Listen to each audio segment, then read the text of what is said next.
TCC 1253 Read the Bible for yourself.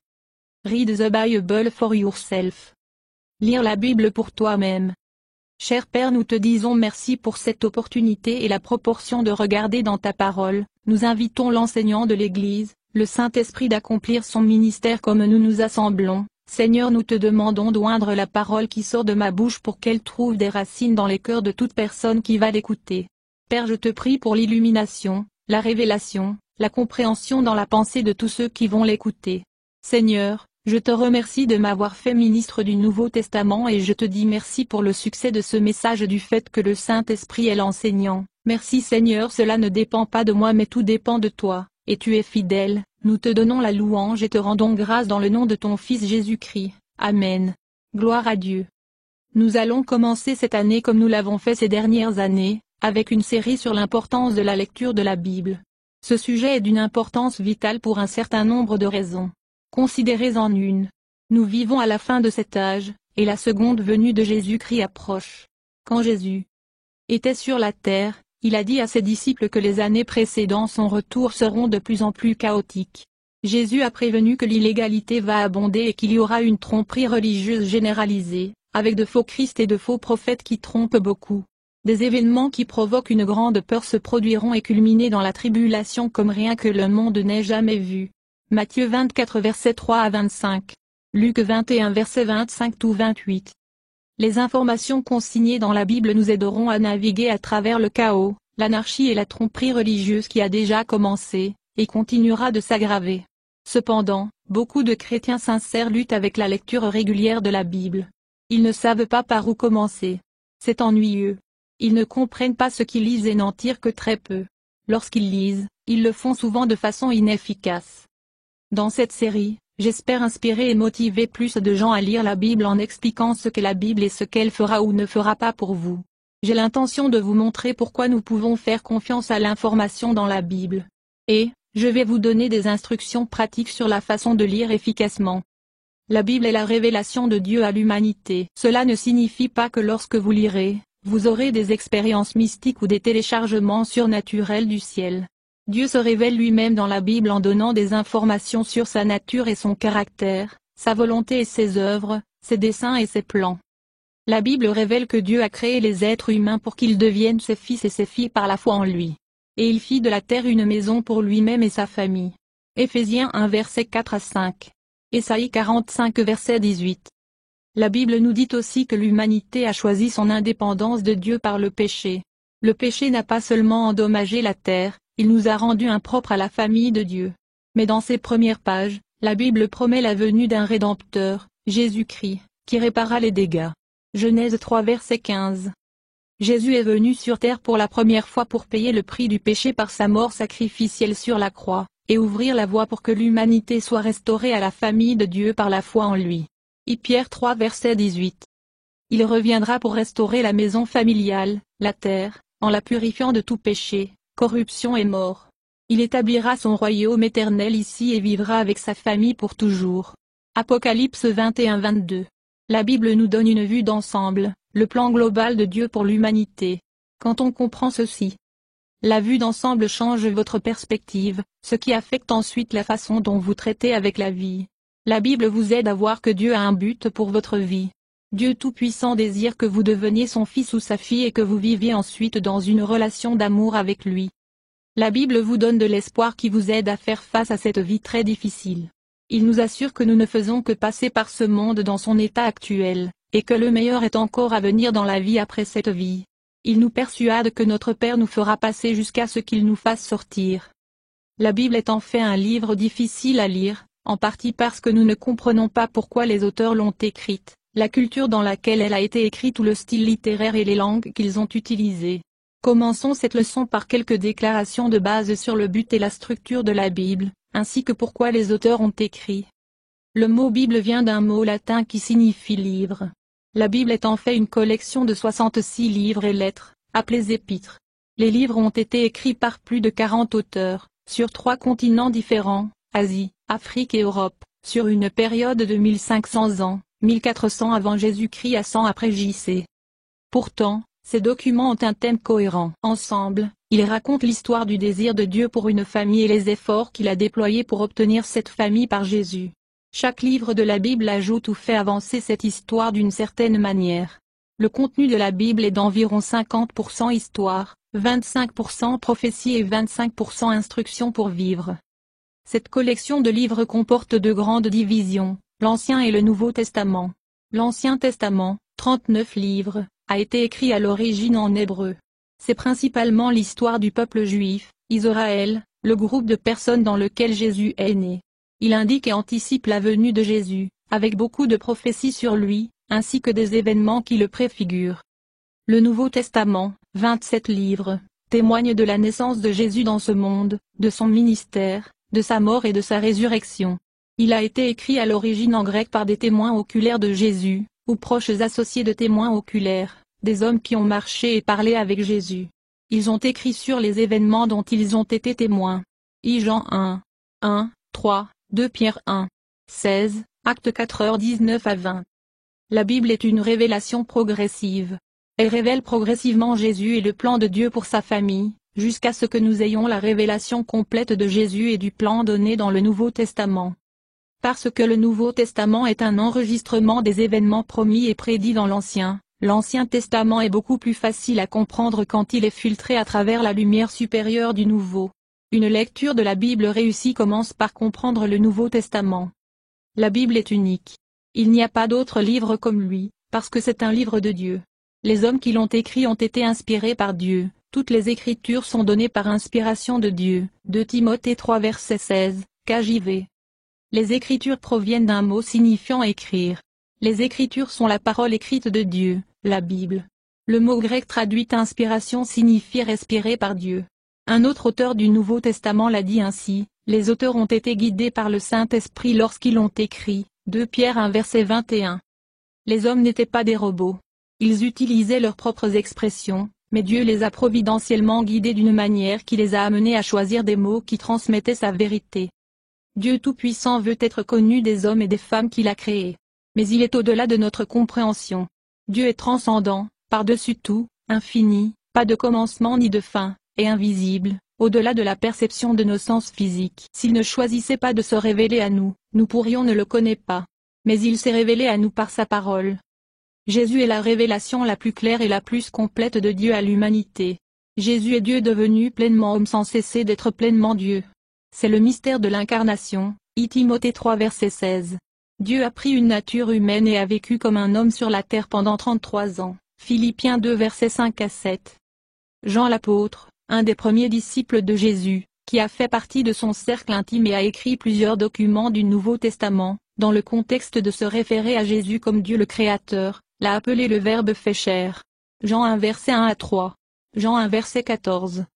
Fait chair se réfère au fait que Jésus a pris une nature humaine dans le sein d'une vierge nommée Marie.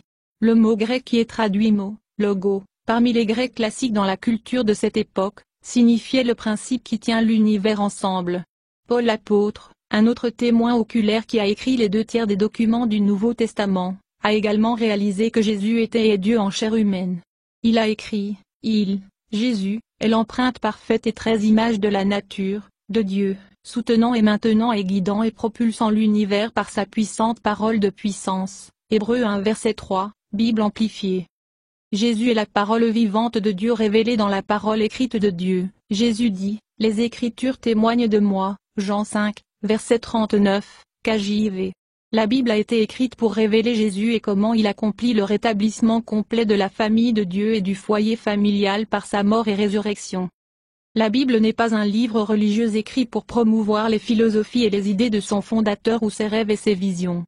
Le christianisme est fondé sur une affirmation historique, que Jésus-Christ a été crucifié, enterré et ressuscité des morts. Le Nouveau Testament est un récit de ce que les témoins oculaires de la vie, de la mort et de la résurrection de Jésus ont vu et entendu. La question est de savoir si cet événement historique peut être vérifié. La réponse est oui. Nous en discuterons plus en détail dans les prochaines leçons. Pour l'instant, considérez ce que l'apôtre Jean, un témoin oculaire, a déclaré sur la raison pour laquelle il a écrit ces documents bibliques. Les disciples de Jésus l'ont vu faire beaucoup d'autres signes miraculeux en plus de ceux enregistrés dans ce livre, l'Évangile de Jean. Mais ceux-ci sont écrits de sorte que vous pouvez croire que Jésus est le Messie, le Fils de Dieu, et qu'en croyant en lui vous aurez la vie. Jean 20 versets 30 à 31. Bible du Semeur. Une clé majeure pour comprendre la Bible est de réaliser qu'elle a été écrite par des gens réels à d'autres personnes réelles pour communiquer des informations sur le plan de Dieu. Tout dans la Bible a été écrit par quelqu'un à quelqu'un au sujet de quelque chose. Un bon enseignant de la Bible peut vous aider à apprendre ces choses, plus sur cela dans les leçons ultérieures. N'oubliez pas que les auteurs ne nous écrivaient pas.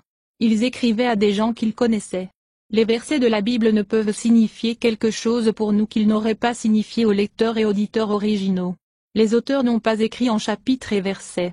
Des notations de chapitres et de versets ont été ajoutées au cours des siècles après que la Bible a été complétée pour servir de point de référence et aider à localiser des passages spécifiques. Nous avons tendance à sauter autour et lire des versets aléatoires. Mais les livres de la Bible étaient destinés à être lus du début à la fin, tout comme les livres et les lettres sont destinés à être lus aujourd'hui.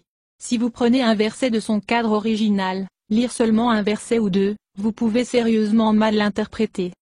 La Bible n'est pas un livre religieux écrit pour promouvoir les philosophies et les idées de son fondateur ou ses rêves et ses visions. Le christianisme est fondé sur une affirmation historique, que Jésus-Christ a été crucifié, enterré. A-t-on interprété correctement un passage, nous devons toujours considérer qu'il a écrit, à qui ils écrivaient et pourquoi, ainsi que prendre en compte la culture de cette époque. Plus de tout cela dans les prochaines leçons. Donnons un bref exemple de qui a écrit à qui et pourquoi en regardant le verset mentionné plus tôt où on nous dit que les Écritures, la Bible, étaient inspirées par Dieu. 2 Timothée 3 verset 16. Cette déclaration se trouve dans une lettre, épître, écrite par Paul, un témoin oculaire de Jésus, à un homme nommé Timothée.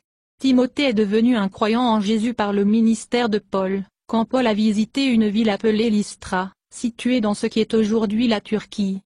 Le père de Timothée était grec, mais il avait une mère et une grand-mère juives qui l'ont instruit dans l'Ancien Testament, qui promettait le Rédempteur à venir. 2 Timothée 1 verset 2 à 5. 2 Timothée 3 verset 15. Quand Paul prêchait par les Écritures que Jésus était le Rédempteur, Timothée a cru en Jésus. Timothée finit par faire partie de l'équipe itinérante de Paul alors qu'il prêchait l'Évangile dans le monde romain. À un moment donné, Paul a mis Timothée en charge d'un groupe de croyants, une église, dans la ville d'Éphèse, également située en Turquie. Paul a écrit 2 lettres à Timothée avec des instructions pour l'aider efficacement à diriger l'église, Timothée, 62-63, et 2 Timothée, 67. Paul n'a pas écrit de livre religieux. Il a écrit à son fils dans la foi et à son partenaire de ministère pour des raisons pratiques et personnelles, vous pouvez sérieusement mal l'interpréter. Lorsque Paul écrivit sa 2e lettre, il fut emprisonné à Rome et savait qu'il serait bientôt exécuté. Par sa lettre, Paul a informé Timothée de sa situation et lui a donné quelques instructions finales. 2 Timothée 4 versets 1 à 9. Une partie des instructions de Paul concernait la seconde venue de Jésus. Les premiers chrétiens s'attendaient à ce que Jésus revienne au cours de leur vie et n'avaient aucune idée qu'il ne serait pas revenu avant au moins 2000 ans. L'une des dernières choses que Paul a écrites à Timothée était un rappel qu'il y aura des moments périlleux sur terre avant le retour de Jésus, et il a donné une liste détaillée de la façon dont les gens se comporteront. 2 Timothée 3 versets 1 à 7. Paul avertit Timothée que, les gens mauvais et les imposteurs, faux Christ, faux prophètes et faux chrétiens, vont prospérer. Ils continueront à tromper les autres, et eux-mêmes seront trompés. 2 Timothée 3h13. Paul dit alors à Timothée comment faire face à ces moments difficiles, continuez dans les choses qu'on vous a enseignées, les Écritures. Rappelez-vous que nous avons commencé cette leçon en disant que la Bible nous aidera à traverser les temps de plus en plus difficiles qui nous attendent. Paul rappela à Timothée qu'il pouvait faire confiance à ce qu'il savait de la parole de Dieu puisqu'on lui enseignait les Écritures par des gens en qui il avait confiance, sa grand-mère et sa mère, et parce que les Écritures étaient inspirées par Dieu lui-même.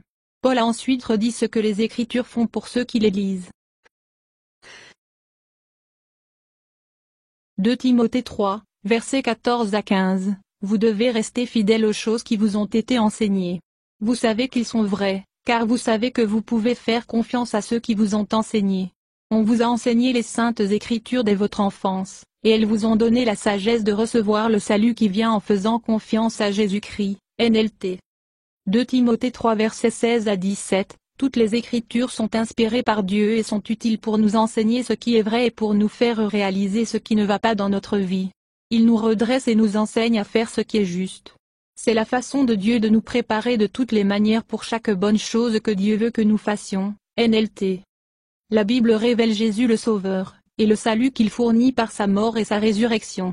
Le salut est la restauration complète de la nature humaine à notre but créé en tant que fils et filles de Dieu, qui sont saints et justes, et comme Jésus dans le caractère, attitude et action. La Bible est un livre surnaturel parce qu'elle nous vient de Dieu. Surnaturel signifie ou se rapporte à un ordre d'existence au-delà de l'univers observable. Parce que la Bible est un livre surnaturel, elle agit ou produit des changements chez ceux qui la lisent et y croient. Dieu, par son esprit, par sa parole, nous rétablit à ce que nous avons été créés pour être ses fils et filles qui le glorifient pleinement. 2 Corinthiens 3 verset 18, et nous tous, comme avec le visage nu, parce que, nous avons continué à contempler, dans la parole de Dieu, comme dans un miroir la gloire du Seigneur, sommes constamment transfigurés dans sa propre image dans une splendeur toujours croissante et d'un degré de gloire à l'autre, pour cela vient, du Seigneur, qui est, l'Esprit. Bible amplifiée.